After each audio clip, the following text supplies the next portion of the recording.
Ahora invitamos al doctor Daniel Bonilla, experto nacional. Él es abogado de la Universidad de los Andes, magíster en Filosofía en la Universidad Nacional de Colombia y magíster y doctor en Derecho en la Universidad de Yale. Se ha desempeñado como profesor de la Universidad de los Andes en Teoría de la Justicia, Introducción al Derecho, Filosofía del Derecho, Teoría del Derecho, Multiculturalismo y Liberalismo.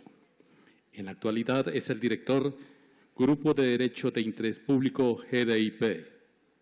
Tema: la Corte Constitucional Colombiana y el constitucionalismo global. El futuro del diálogo entre el constitucionalismo del norte y el sur globales. Doctor Daniel Bonilla.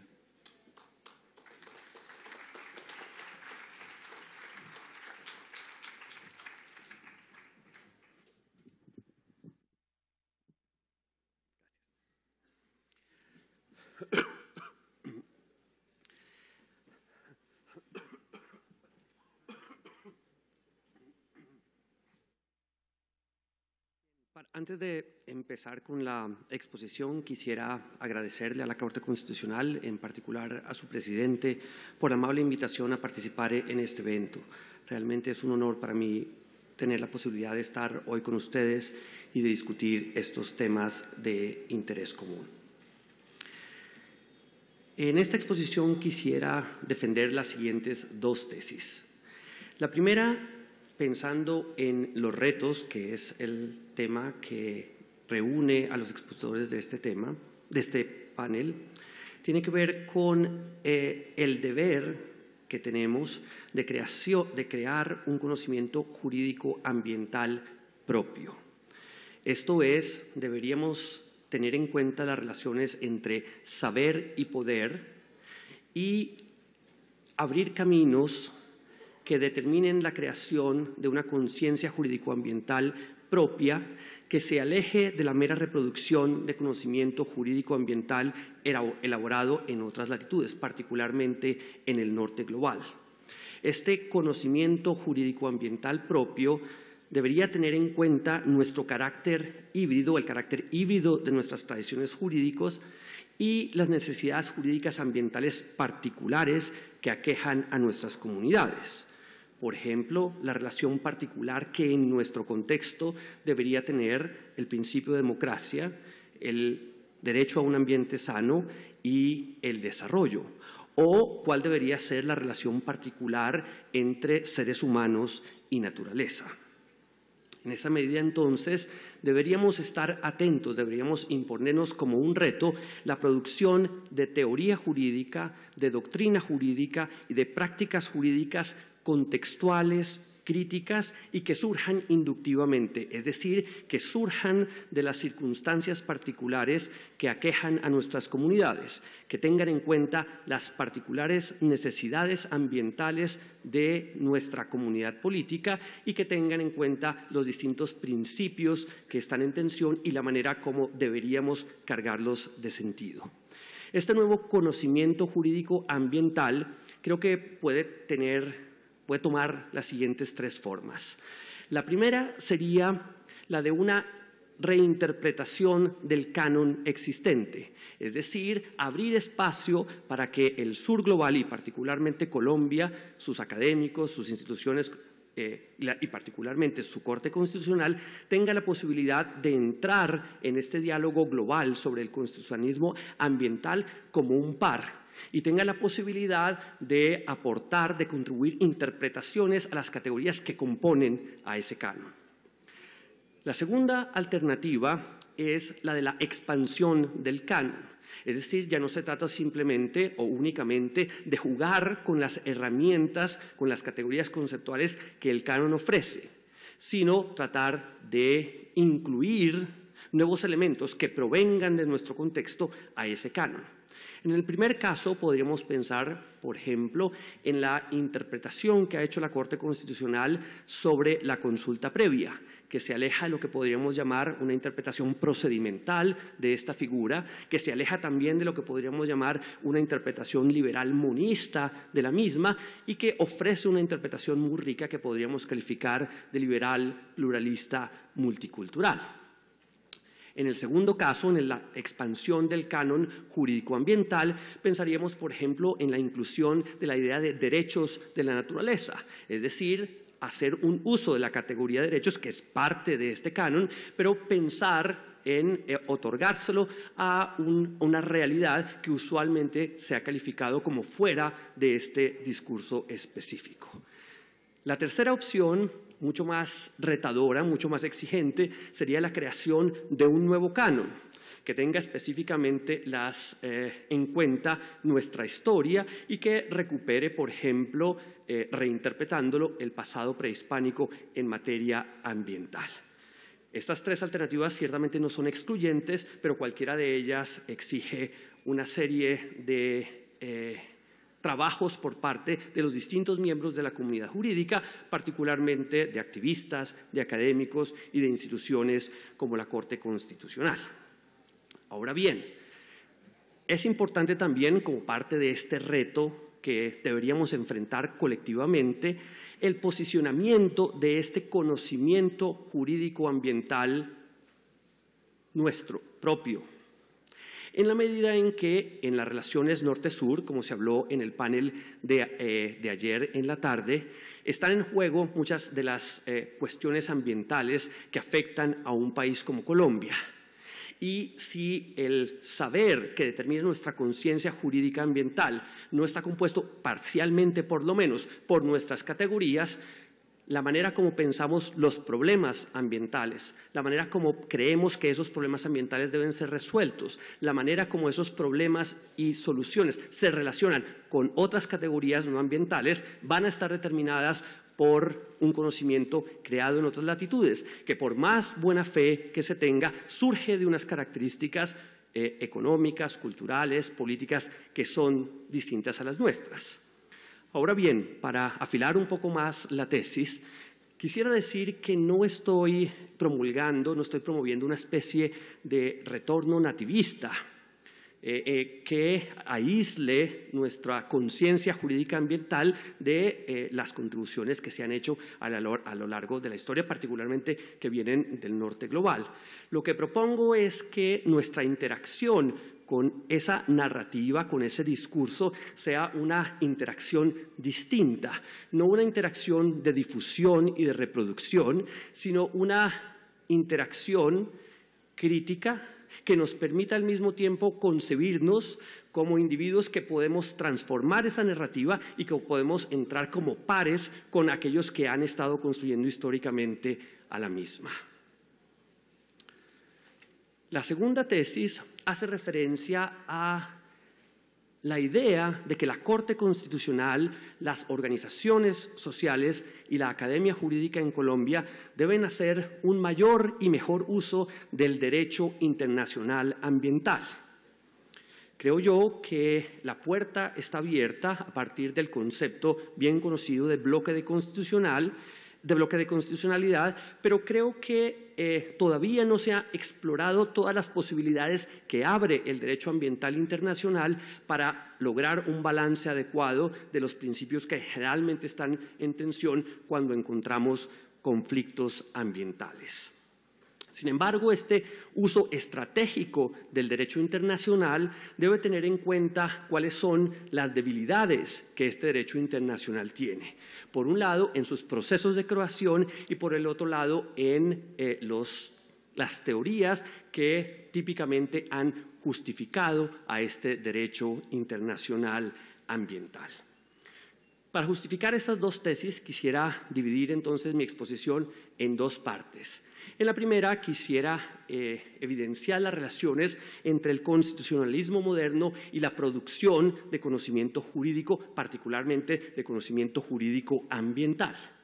En la segunda parte quisiera hacer referencia a los retos y posibilidades que abre el uso estratégico del derecho ambiental internacional en nuestro país. Primera parte, entonces, hacia lo que podríamos llamar un constitucionalismo ambiental del sur global.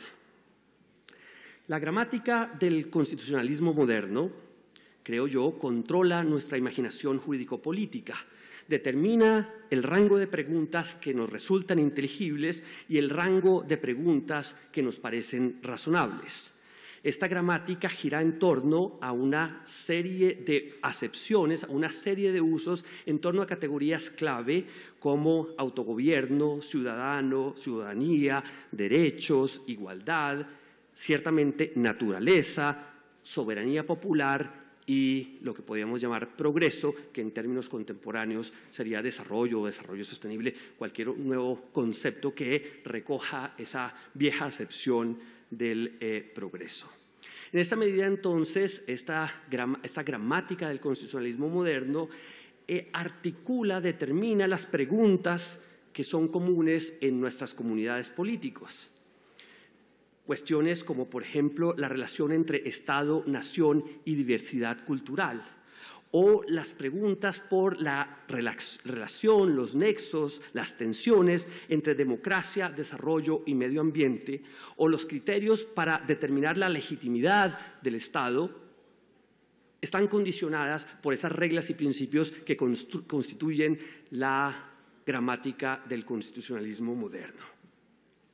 Ciertamente estas reglas y principios tienen diversas interpretaciones y hay múltiples tradiciones de filosofía política y jurídica en competencia por tratar de capturar las acepciones de estas categorías que dominan nuestra imaginación jurídico-política. Tenemos el liberalismo, tenemos el comunitarismo, tenemos el nacionalismo, para nombrar únicamente tres.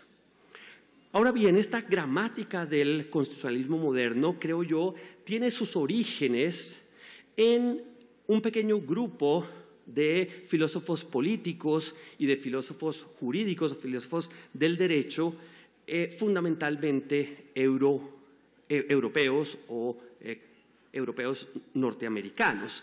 Pensemos entonces, y solo de forma enunciativa, no para nombrar a todos los que hacen parte de la construcción de esta gramática del constitucionalismo moderno, piensen en Hobbes, en Montesquieu, en Locke, en Rousseau, en Kant, en Stuart Mill, que han contribuido de forma central en la construcción de esas reglas y principios que, reitero, construyen nuestra imaginación jurídico-política, determinan la manera como pensamos nuestra realidad y como nos pensamos a nosotros mismos. Es decir, determinan la manera como describimos la identidad individual, la identidad colectiva y cómo éstas se relacionan con el mundo exterior.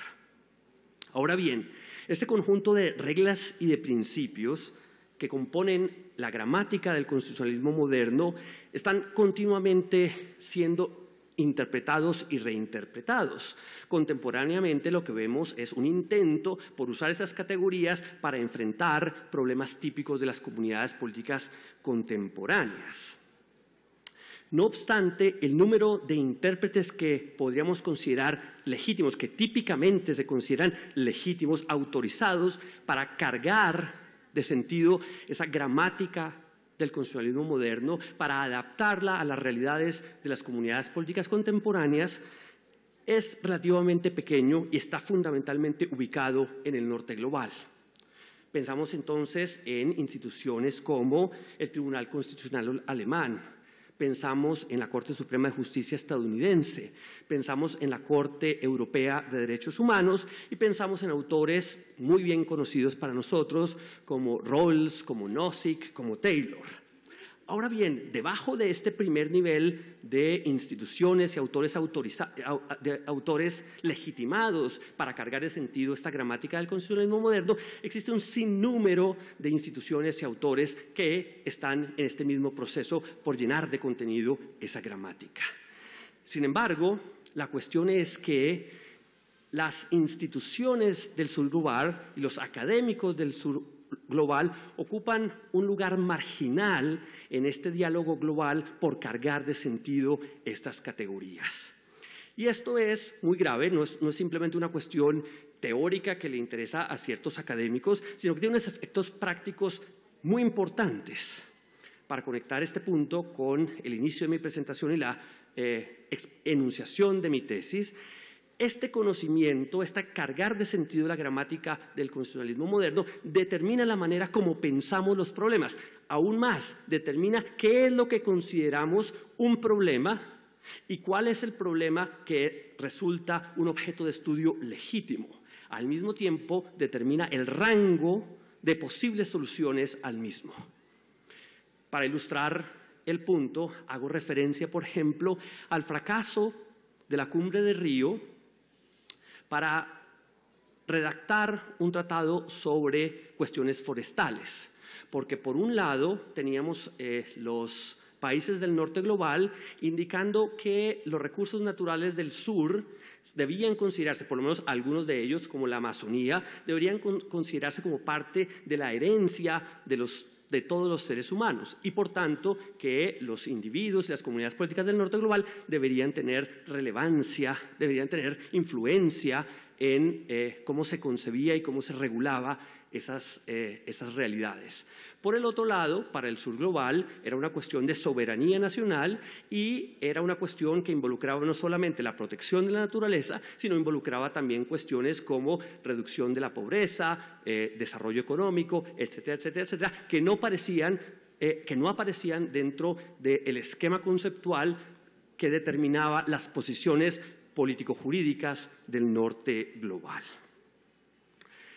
Ahora bien, creo yo que esta marginación de las instituciones y la academia del sur global en la construcción de esta conciencia jurídica ambiental típicamente se explica apelando a las siguientes 5 razones. Son razones, reitero, explicativas, no razones justificativas. La primera es que el sur global, las tradiciones jurídicas del sur global, se entienden como reproducciones menores de las grandes tradiciones del mundo. En el caso colombiano, entonces, nosotros nos entendemos como una iteración muy marginal de la tradición civilista, que tiene su origen en, supuestamente, el genio romano-germánico. Nuestras creaciones jurídicas, entonces, resultan marginales, no hacen parte de la narrativa central que construye a esa tradición jurídica.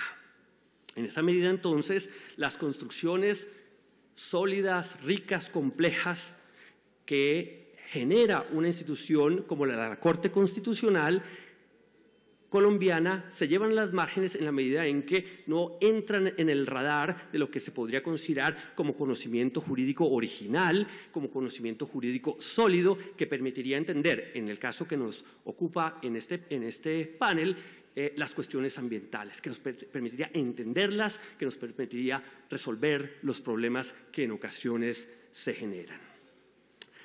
La segunda razón explicativa es la profunda influencia que ha tenido en las últimas décadas en el sur global y ciertamente en Colombia el derecho y la teoría del derecho estadounidense. En esa medida, entonces, pensamos en cuestiones como que autores como Dworkin, como Sunstein, hablando específicamente de derecho constitucional, se han vuelto comunes en nuestras facultades de derecho, se han vuelto comunes en nuestros diálogos sobre cómo deberían decidir los jueces o cómo deberían entenderse los roles de los tribunales constitucionales en democracias liberales en consolidación como las nuestras. En esa medida, nuevamente, entonces, si queremos entender, por ejemplo, el derecho laboral neoclásico, se dice, bueno, no hay que ir a Colombia, habría que ir a su origen, esto es los Estados Unidos. O si queremos entender qué es el derecho como integridad, nuevamente deberíamos ir a la Academia Jurídica Estadounidense que produjo esta teoría jurídica, no a sus aplicaciones tanto en la Academia Colombiana como en la Corte Constitucional del país. Y finalmente, para conectarlo con nuestro tema, si quisiéramos entonces entender qué es la consulta previa, no deberíamos acudir a la jurisprudencia rica, compleja, texturada de la Corte Constitucional colombiana, sino que deberíamos acudir entonces a las nociones que nos ofrece la Academia Jurídica Estadounidense u organizaciones internacionales que están controladas por el norte global, como el Fondo Monetario Internacional, como el Banco Mundial, que nos hace pensar en la consulta previa que une diversidad cultural con medio ambiente desde una perspectiva puramente procedimental. La tercera razón explicativa hace referencia al formalismo de las comunidades jurídicas del sur global. En esa medida, entonces, se entiende que nuestros sistemas jurídicos son cerrados, completos, coherentes, unívocos y sus prácticas profundamente ritualistas. En esa medida, nuevamente, parecería que las creaciones jurídicas y jurídico-ambientales de nuestros contextos resultan irrelevantes. Pura forma, puro ritual, nada de sustancia, nada de creación original. La cuarta razón explicativa hace referencia a las debilidades de la academia jurídica del sur global, que tiene que ver con múltiples cuestiones. Algunas van relacionadas con dinámicas de producción académica, otras tienen que ver con infraestructura, otras tienen que ver con número de publicaciones, etcétera, etcétera, etcétera. La cuestión es que entonces esta razón explicativa lleva a pensar que nuestro contexto de producción jurídica es un contexto pobre, mientras que el contexto de producción del norte es un contexto rico. Y finalmente, la quinta razón explicativa hace referencia al carácter provincial de la academia jurídica del norte global. En esta medida, entonces, se entiende que estas son comunidades políticas y jurídicas cerradas, autosuficientes, que no necesitan mirar hacia afuera, particularmente no necesitan acudir al sur global en la medida en que nuestra producción jurídica y nuestros productos jurídicos son pobres y con bajos niveles de eficiencia. Ahora bien, estas 5 razones explicativas dan lugar a 3 presupuestos que usualmente determinan la manera como pensamos nuestros productos jurídicos. Y la cuestión es, y quiero hacer énfasis en este punto, no es que el norte global imponga esta serie de categorías al sur global, que no las imponga, sino que ciertamente nosotros en la academia, en las instituciones jurídico-políticas como las Cortes Supremas o Cortes Constitucionales del Sur, hemos interiorizado como verdaderas las razones explicativas antes anotadas y los 3 presupuestos que voy a mencionar. El primer presupuesto es lo que quisiera llamar el pozo de producción, y esto hace referencia entonces a que se parte de la premisa de que el norte global es un contexto de producción de conocimiento jurídico, mientras que el sur no lo es. Esta premisa va de la mano con una segunda premisa, que es lo que quisiera llamar la premisa de la denominación de origen calificado, haciendo referencia a la categoría que se usa en los vinos. Y aquí el asunto es el siguiente. Así como típicamente un vino de Borgoña se considera de buena calidad antes de beberlo, se entiende entonces que un artículo escrito por un profesor estadounidense en inglés y publicado en una revista de derecho estadounidense es por sí mismo, antes de leerlo, valioso. Mientras que si hablamos de un artículo escrito por un profesor colombiano en español, publicado en una revista colombiana o latinoamericana, se presume, antes de leerlo, como de baja calidad.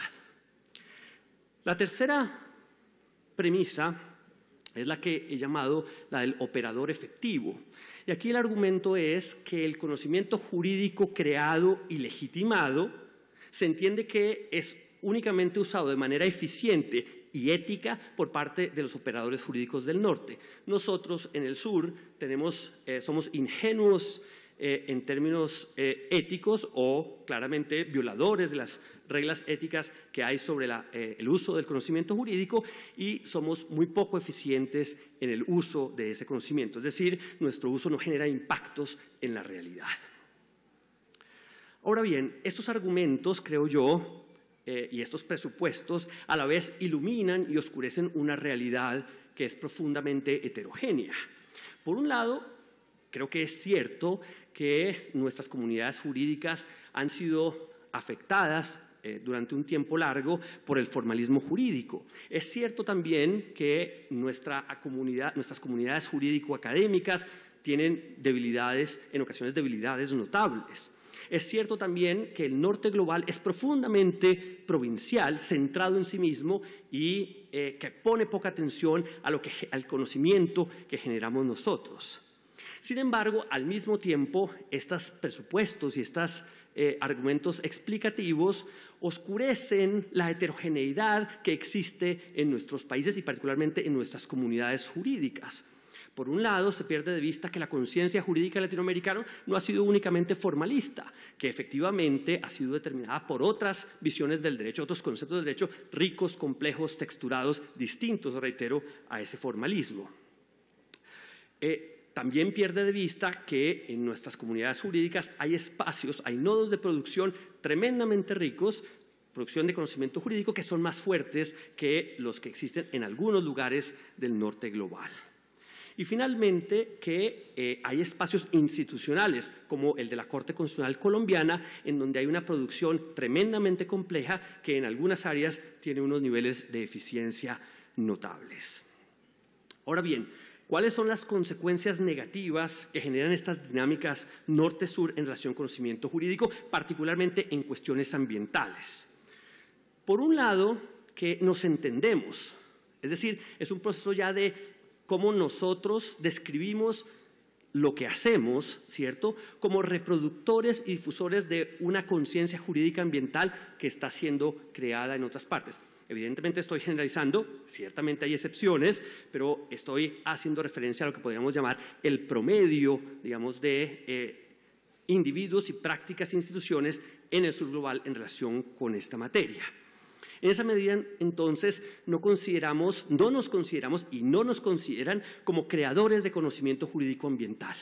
Y este es un problema muy serio, muy complejo, que, reitero, oscurece una realidad heterogénea y oscurece los productos jurídicos ambientales de calidad que efectivamente se producen en el sur global. Por esta razón, entonces, hay una marginación de esos productos jurídicos en el diálogo sobre el constitucionalismo ambiental que se está dando desde hace ya un tiempo en el globo. Nuestros productos jurídicos ambientales están en las márgenes, no se conocen en los espacios en donde hay la posibilidad de tomar decisiones que van a afectar a la comunidad internacional o a ciertas regiones del globo. Y un tercer efecto muy negativo, que tiene que ver específicamente con nuestro contexto latinoamericano, pero muy precisamente colombiano, es que la producción jurídica ambiental tiene unas características que yo diría que son bastante problemáticas en promedio. Ciertamente hay múltiples excepciones, pero el producto jurídico académico ambiental típico lo que hace es reproducir la ley ambiental. Reproducir en un sentido muy preciso, es volver a producir. En esa medida, entonces, estos manuales de derecho ambiental que encontramos en países como Colombia son simplemente una repetición en palabras más o menos distintas de lo que la ley dice, aunado a unas glosas explicativas que tienen unos fines prácticos. La cuestión, entonces, desde una perspectiva normativa, y aquí viene un componente normativo de mi propuesta, es que deberíamos generar una teoría, una doctrina y unas prácticas ambientales mucho más ricas, mucho más complejas, que surjan inductivamente. Piensen, por ejemplo, en los casos que Beatriz Londoño mencionó en el panel pasado, o piensen en otros casos en donde hemos visto la interacción entre organizaciones sociales, Corte Constitucional y academia en Colombia, como el caso de la Ley General Forestal, como el caso del Estatuto de Desarrollo Rural, como el caso del Código Minero. Si pensamos en las interacciones específicas que se dieron en estos casos, vamos a poder generar una teoría rica y compleja que a la vez se nutra del conocimiento y las categorías conceptuales que vienen del norte y tengan en cuenta las categorías, las necesidades, las categorías propias, y al mismo tiempo que gradualmente vayan generando un conocimiento propio que en algún momento podría generar un nuevo canon jurídico ambiental. Esto está directamente relacionado también, entonces, con cómo posicionar el trabajo de una corte como la constitucional, que en materia ambiental y en otras materias ha sido profundamente rico y ha tendido a defender los derechos de los más débiles. Aquí la cuestión, entonces, es, por un lado, cómo mantener estos productos de calidad y cómo mantener esta reputación de manera que pueda situarse de manera más fuerte en este diálogo global sobre el constitucionalismo ambiental. Yo creo que aquí tenemos que estar en cuenta como ciudadanos, como miembros de la Corte, como miembros de las organizaciones sociales, atentos a cuáles van a ser los nuevos magistrados que van a ser nombrados en los próximos años y atender, porque no importa su posición política, estos magistrados tengan una formación constitucional sólida y tengan la posibilidad entonces de contribuir a continuar las líneas jurisprudenciales y a aumentar las líneas jurisprudenciales, a expandirlas que ya existen. Y al mismo tiempo, a pensar en estrategias que permitan mantener la cantidad y la calidad de la producción jurídica de esta institución. El número de sentencias de la Corte es alto, alrededor de 1.200 entre constitución en promedio en los últimos años, entre acciones de inconstitucionalidad y de tutela. Es un número importante. Uno podría pensar que tal vez se pueden reducir y aumentar la calidad, pero claro, eso traería consecuencias negativas para la solución de casos particulares y, por tanto, para la protección de derechos de personas de carne y hueso. Hasta aquí la primera parte. La segunda, mucho más breve, hace referencia entonces a los retos y oportunidades que abre el derecho internacional ambiental para la protección de los intereses de las comunidades en nuestro país. Por un lado, no hay que perder de vista de las debilidades que este derecho internacional ambiental tiene. Por un lado, hay que anotar cuestiones relacionadas con los orígenes de este derecho internacional ambiental. Muchas veces se dice que el sur global no ha hecho parte de este proceso de creación o sus productos no representan adecuadamente sus intereses. Piensen, por ejemplo, que muchas veces se argumenta que los objetivos del derecho internacional ambiental están centrados en los intereses del norte global, particularmente la protección de la naturaleza, y pierden de vista los intereses que también hacen parte del sur global, como por ejemplo reducción de la pobreza, a la vez que está interesado el sur global en la producción de la naturaleza. O como la doctrina del derecho internacional ambiental describe al sur global como un partícipe renuente en la creación del derecho internacional ambiental. O como este derecho y su doctrina es ahistórico en cuanto que no reconoce el rol que ha jugado el norte global en la degradación ambiental del sur global.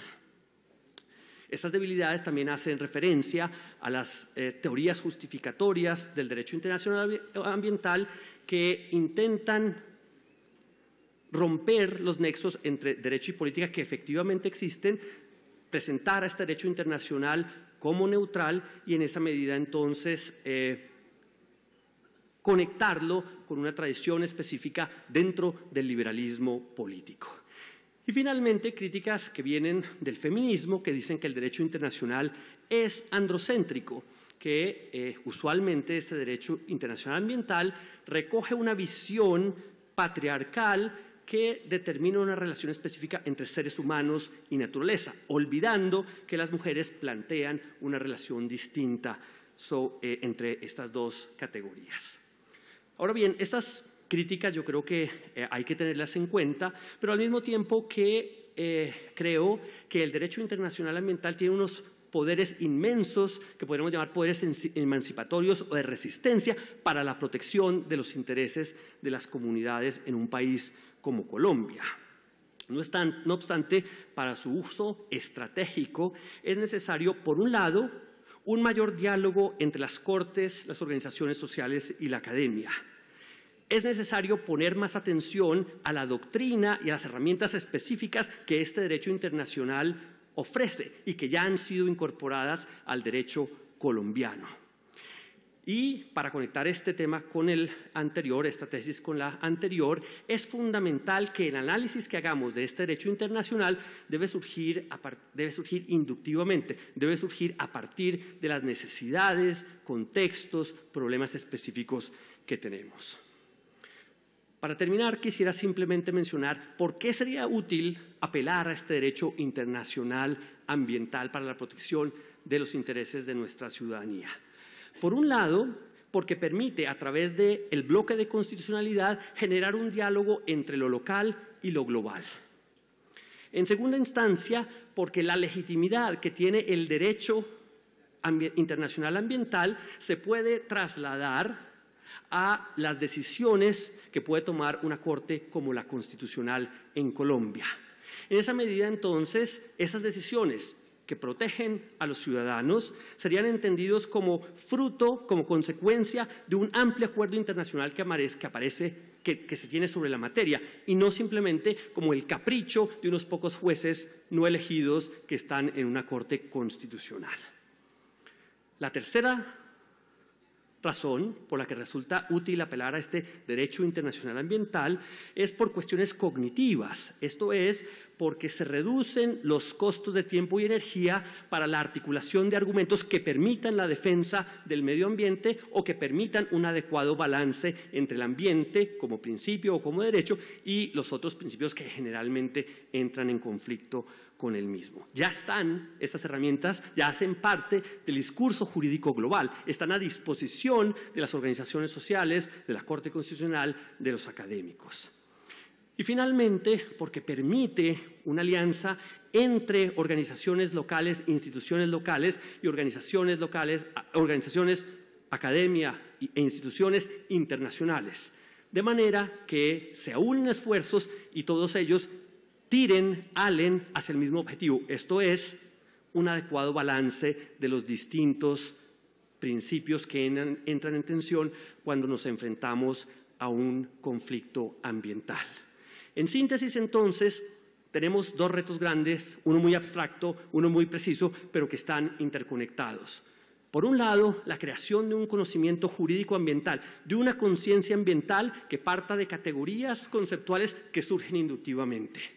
Y segundo, un uso estratégico del derecho internacional ambiental que permita proteger los intereses de los ciudadanos más débiles en nuestros países. Muchas gracias.